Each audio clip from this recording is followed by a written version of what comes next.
The remedy.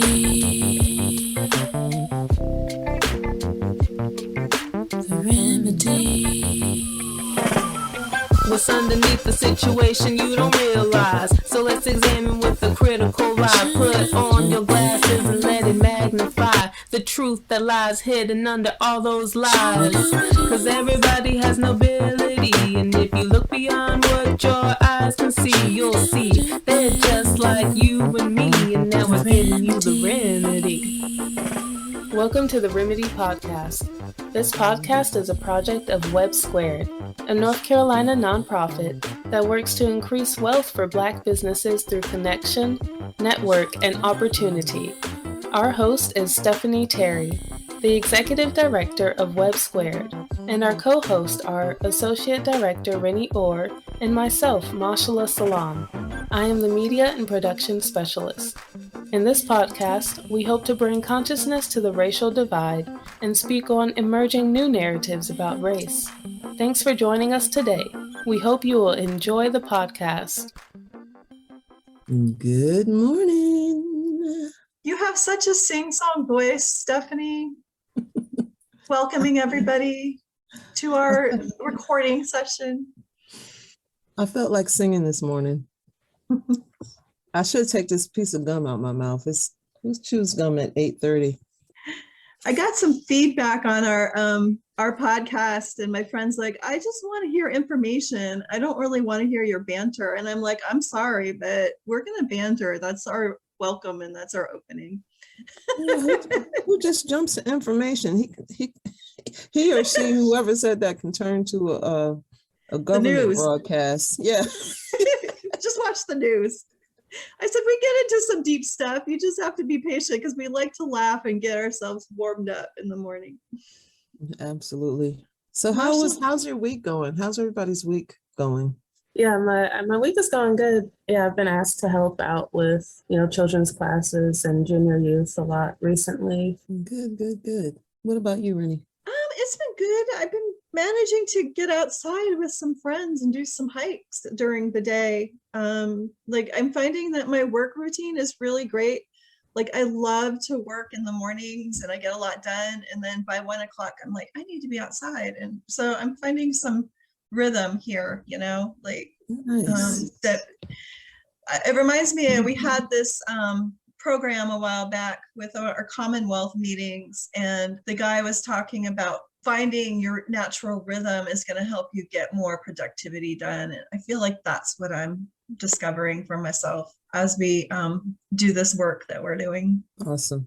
Yeah, I don't know, my calendar wasn't all synced this week. So I've been like, a meeting all week.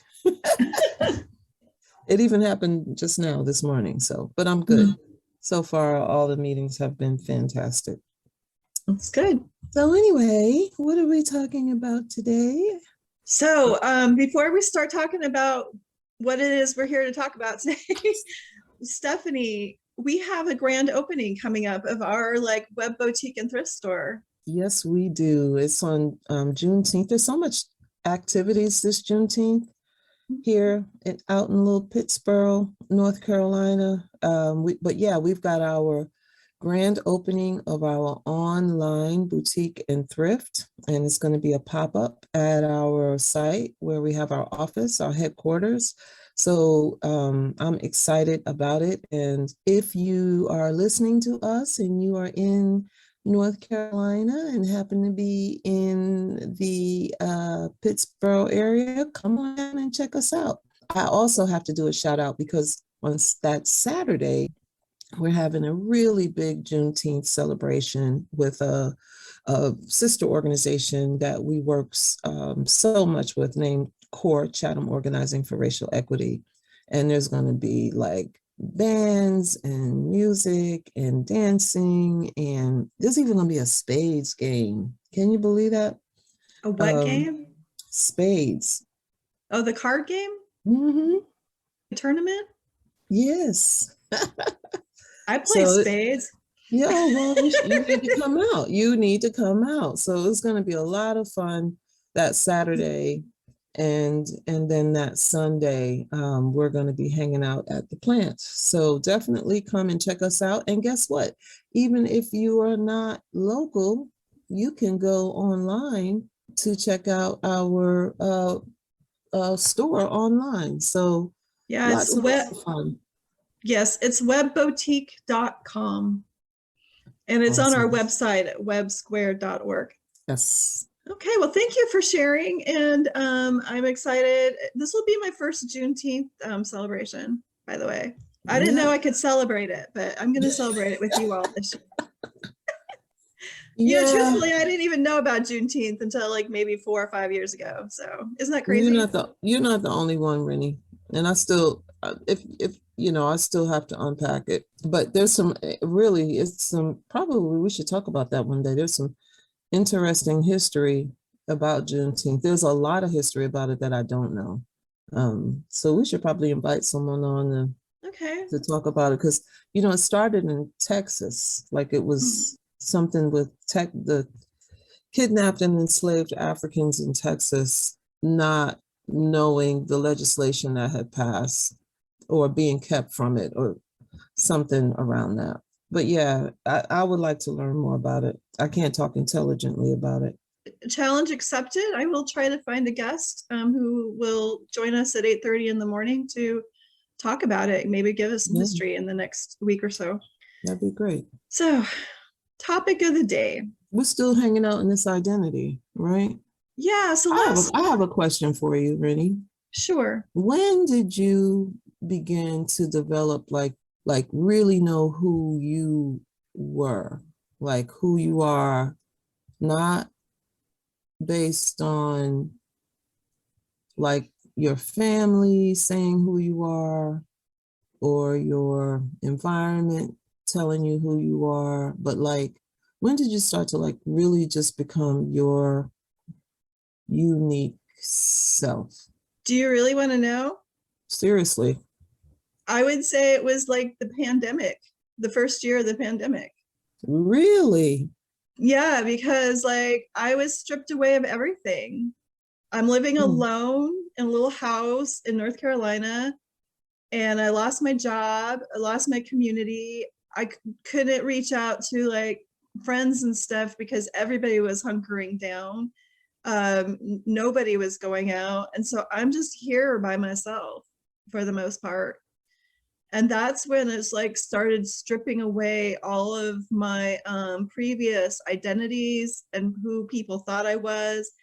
I felt like I was like on a major spiritual, retreat, going back and replaying my history of who I was. And, it was really that first year of the pandemic because I was totally free from any influence for that year, like I was just on my own. Wow, that's interesting because when I think about it, I think I might have been I was somewhere this is when I was living in Florida. And again, I was away from everybody. And even when I had been away before, my family, especially like my mom, I would call her about everything. But at one point, I think maybe I had come back from North Carolina and I had made some decision. I know what it was. I had made some decisions that my mom didn't like. Mm-hmm. And I still made them anyway. And I started to just like be more me, but it took a while. I was very much into adulthood because I can remember, I was married with children and I was like, well, when am I going to feel like an adult? When am I going to feel when am I going to feel like a woman? That's what I used to call it, a woman. Mm-hmm. But but I and I don't think it was like one moment. I think it was a slow kind of like emerging and evolving of my own self, feeling secure enough with my own self where it didn't need to be validated. I guess maybe that's the word I'm looking for. But yeah, that's interesting. I think that there's some narrative that we need to like figure this out. We're like really early, but it just doesn't work like that. What do You you think, know? Mashallah? You're the youngest of us here. Like, do you feel like you're working things out at an early age, or you just? Well, I'm trying to. I don't necessarily know the exact answer for, I guess, that moment where I'll finally be like, aha, this is exactly what I need. But I mean, I'm figuring it out as I go. It's funny because I have an idea of who I want to be and what I feel like I need to do in order to reach that point where I feel fully confident in myself. Well, that's Yeah. interesting because in our mindset training a couple of weeks ago, we didn't get into it in any detail, but one of the things that Stephanie brought up was that if we consciously choose an identity, let's say we say to ourselves, we are an artist or we are writers or whatnot, then by consciously choosing that identity, then we can embrace the habits that are related to that identity. You know, it's easier to embrace the habits. And do you guys feel that's true in your lives? Like what identities have you consciously embraced, and did it help you create some habits around that identity? Oh man. Yeah, like I've never been an executive director before, but I've managed people, you know, and I've been a business owner, but I've never been an executive director. And I have an image, you know, a picture rather in my mind about what that means and what it looks like. And I, you know, if I can reflect on my own self, it, you know, I model it. It's easier for me to sit in the role because of that really powerful, positive picture that I have in my mind about what it looks like and what it means. And so then the behaviors follow. And you know, but then some of the things that I struggle with, you know, I have a different self-image. I don't have like a strong picture of that me in that way.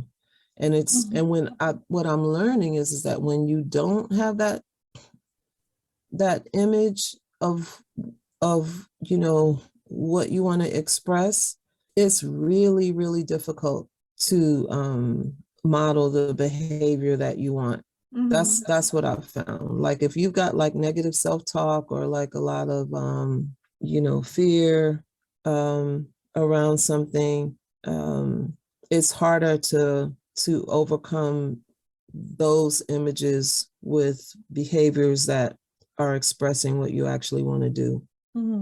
If I don't know if that made any sense. What do you think, Mashallah?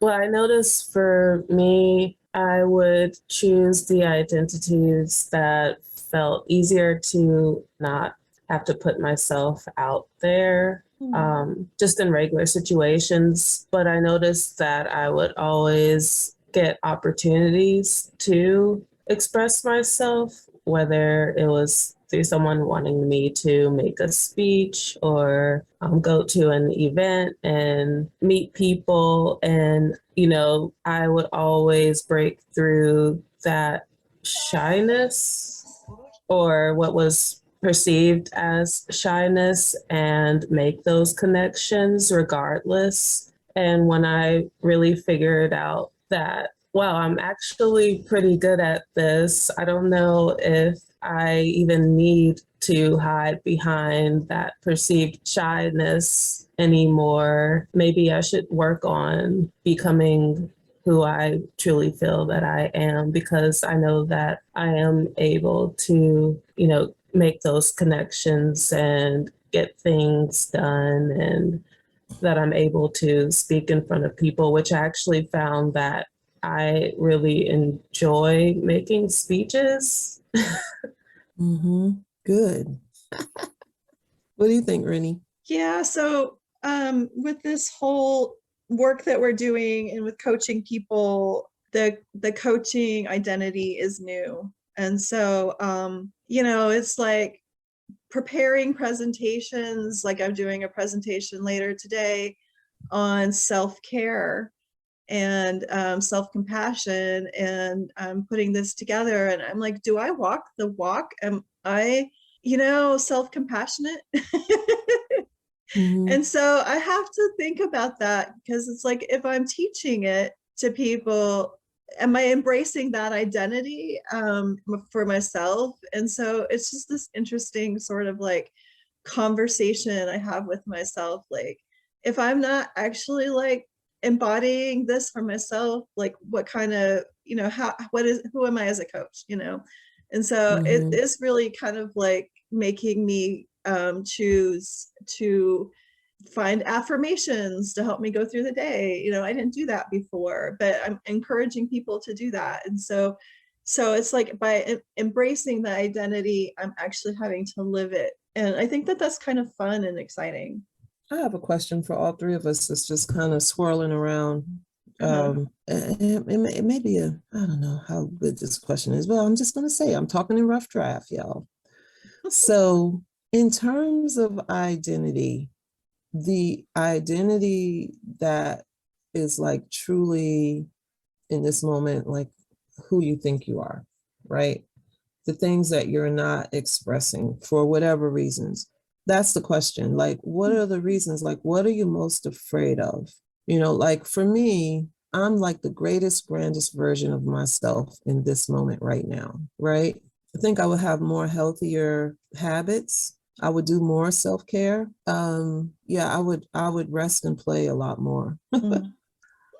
I would rest and play a lot more. And so what is holding me from like expressing that? And there's either some sort of belief system, there's something that I've been trying to figure out, or should I not try to figure that out and just try to, allow myself to embrace that vision of me resting and playing more in my mind, and then just, move towards it. So I don't even know. I don't even think I asked a question. I just kind of shared some of my thoughts about the greatest, grandest vision of me in this moment, and maybe some of the things that just kind of struggling with.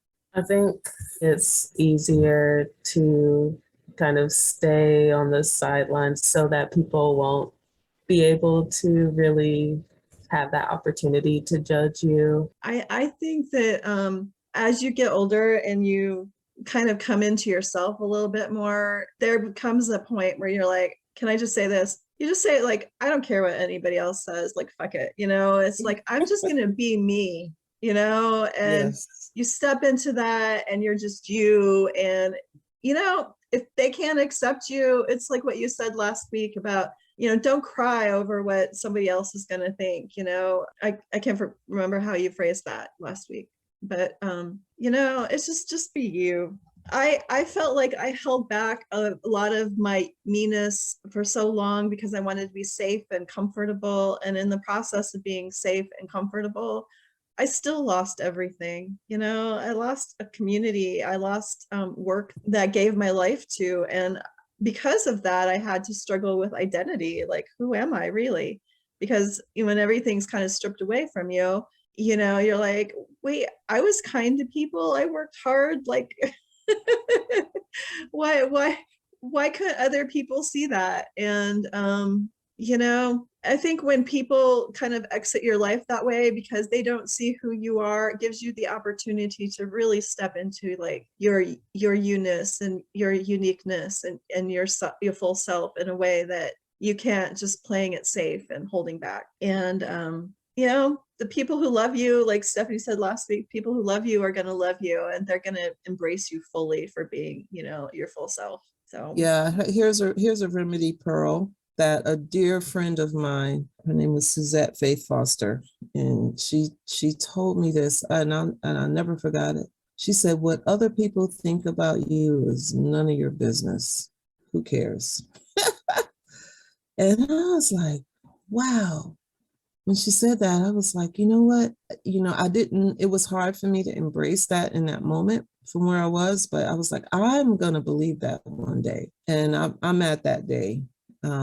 It's truly, I remember it was something somebody wrote where, and it was in particular addressed to women. And it was like, people are going to say something to you. If you're not in a relationship, people say something to you. When you are in a relationship, people say something to you. If you get pregnant too soon, people say something about if you get pregnant too late or you don't get pregnant at all, people say something if you get married, not get, I mean, it's just trying to plead is just, Yeah, it is just a lost cause. I mean, and it's exhausting and it it takes a lot of is. energy, Yes. and I remember, like, even though I loved my work and I loved my job, I would come home every day just exhausted. I remember talking to my dad once and he's like, well, how are you doing? And I said, I'm tired. He's like, you're always tired. And, having that year to unpack that and like, why am I always tired? Because I'm like, always working around like, what are people thinking about me? And how can I work harder to please them? And how do I work harder to make them like me? And, to respect me and to appreciate my work. And, it becomes really exhausting, and you can carry that. I mean, I wish I would have like known 20 years ago that I didn't have to carry that weight, but I don't have to carry it anymore. I'm feeling very exhilarated and energized, even though I work from home a lot and I'm alone. I feel like I give all the work I do like 100%, and I'm very happy with it. And I think it's a hard place to get to, but it's also much more productive and healthier than everything that came before in my life. So yeah. Have y'all ever heard of this phrase, expectations ruin relationships? Have you ever heard of that, Mashallah? I probably heard something like that. Yeah, but it's really something to unpack, like, trying to live up to the expectations of others. Just like Rinnie was sharing, it can just be so exhausting and kind of toxic to your body. Or on the opposite end, because I think this is what I've done, is put a lot of expectations on people, which will ruin a relationship also. So yeah, being mindful of just really living into our unique, wonderfully made selves and knowing that it is just so okay, and that the people that there are people going to get you and people that won't. It's just that simple, but it doesn't take away from all the love that you are, like not one bit. My mother, my mom, boy, when she noticed that quality in me about needing to be validated a lot, she said, Stephanie, you were born by yourself, meaning, one at a time. Even if you're a twin, you come out one at a time. And so she said, learn how to enjoy your own company, and learn how to walk to your own beat. And I think about some of the women in my life that have modeled that. I used to have a girlfriend, and she was always talking about the movies, this movie she saw and that movie she saw. And I was like, oh, one day I asked her, I said, what is it, a group of you go? She said, no, I go to the movies by myself. And I was like, what? Who does that? She was like, I do. I've always gone to the movies by myself. Yeah, that's what she said. I go to the movies by myself, and I take myself out to dinner afterwards, and I have a blast. And I was like, really? You can go to the movies by yourself? She was like, yes. She's like, I get to see exactly what I want, and I enjoy it. And I was like, wow, I had never considered that you can go to the movies by yourself. Like, how silly is that? And so there's a difference from, being lonely and being alone. And there's absolutely nothing wrong with being alone. It's a totally different mindset than being lonely. Should we wrap up and share our remedy pearls? Oh, I thought I shared one. You did. Mashallah, do you have a remedy pearl?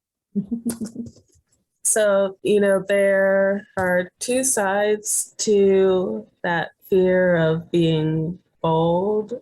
And, on one hand, I can think of times where I felt that it didn't help me to be as bold. But when I think about it, that's not necessarily true. It did help. Everything ended up working out exactly the way that it needed to, anyways. And even afterwards, people would tell me good things about the times that I was bold enough to do something that I wanted to do. They would come back and say, oh, I really enjoyed that, even if it didn't turn out the way I wanted it to turn out. And on the other hand, like times where I just went ahead and, danced in front of people or like did something that was exciting or fun, I think about those moments, and those are some of the best memories that I have. For example, I went to a party that the university was holding at UNC. It was called the Silent Disco. And I went with a friend, and our goal was just to have as much fun together as possible. And me and her, we decided to go to different groups. At the Silent Disco, you have headphones and there's 3 stations, and you can turn to either one of those stations and go over to a group that has the same station as you. And you could tell by the neon lights. And so we went over to one group and we were like, yeah, let's start a dance circle in this group. We turned to a channel and Beyonce's Crazy in Love was playing. And we just went ahead, created a circle, and we started dancing, and we pulled in some people. Other people in different groups on different stations saw us, and they turned to our channel and came on over and danced. And by the end, everyone was just cheering and clapping because they all had such a good time. And that was from me and my friend making that decision that we were going to start a dance circle. Nice. So Mashallah's remedy pearl is start a dance circle. I'm in. I want to do it. Mashallah, you just need to just run down the street and go, ah! I don't know what purpose that would serve, but break free. Just break free. Yeah. And then watch how many people be like, I want to do that too. They'd be like, wow, look at her. Man, I wish I was like that. I think my remedy pearl is, when thinking about this conversation, is just to encourage people to pay attention to their energy, listen to their energy. If you are feeling drained a lot, and if you're feeling overwhelmed or anxious, there's something speaking to you and about where you're at. And I think sitting with yourself and asking yourself like fundamental questions about like, what gives me life, what gives me joy, what gives me energy, can help maybe eliminate some of the habits that you have around, that are keeping you from feeling all the positives in your life. And so just pay attention to your energy, and talk to people who give you energy, and kind of let go of maybe some of the people and situations that are kind of draining your energy away. That's my takeaway, my remedy pearl for the day. Awesome. So Pearls. yeah, so I would love to hear people, if you're listening, leave us, find us on Facebook or YouTube and leave us a comment and tell us what your takeaway is and what your remedy pearl is, because we want to be in dialogue with you, and we want to know that you're listening. So please feel free to share or ping us individually and let us know what you're thinking. I did get a text the other day from a listener who was listening to us talk about dandelion tea a couple weeks ago, and she sent me a article link about the benefits of dandelion tea, which I thought was really funny. So, let us know you're listening, and, share with us your thoughts on anything that we talk about, even if it's just the tea that we're drinking. That's all I want to say. That's awesome. She heard that Stephanie wanted some information about the health benefits, and she was like, "Oh, I got the answer." And I haven't sent that on to Stephanie yet. I keep meaning to do that, but No worries. Well, so someone can tell me if my breakfast was healthy. Is a poached egg with hollandaise sauce healthy? I don't know. we'll find out. Ladies, enjoy the rest of your week. And we know that even though we're sharing our thoughts, it can be a little bit random. We know that the revolution actually does begin with dialogue. And you know what? I was talking to someone about 2 weeks ago, and she said, from her, I love what she said. She actually said that the evolution is what we're after. That we're evolving into higher ways of beingness as human beings. And I was like, I think I like that. But anyway, so whether you want to evolve or you want to Create a revolution.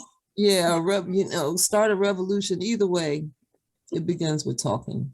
It begins with talking, really sharing meaning. So we love y'all. And come out and see us on Juneteenth at the plant That's in right. Pittsburgh. That's Let right. us, join us in conversation, up close and personal. Yes. All right. Talk to you later. See you next week. Bye-bye. Bye-bye. This has been a joint podcast of WEBB Squared and Afro Future Productions. For those of you interested in learning more about our work at WEBB Squared, you can find out more at webbsquared.org. Don't forget to subscribe wherever you listen to podcasts. This is our conscious conversation. We hope you will subscribe today on your favorite podcast platform. Join the Remedy Membership Forum on Patreon to join us monthly for our members-only discussion. That's it for today. Until next week, thanks for listening. What's underneath the situation you don't realize? So let's examine with a critical eye. Put on your glasses and let it magnify the truth that lies hidden under all those lies. Cause everybody has nobility, and if you look beyond what your eyes can see, you'll see they're just like you and me, and now we're giving you the remedy.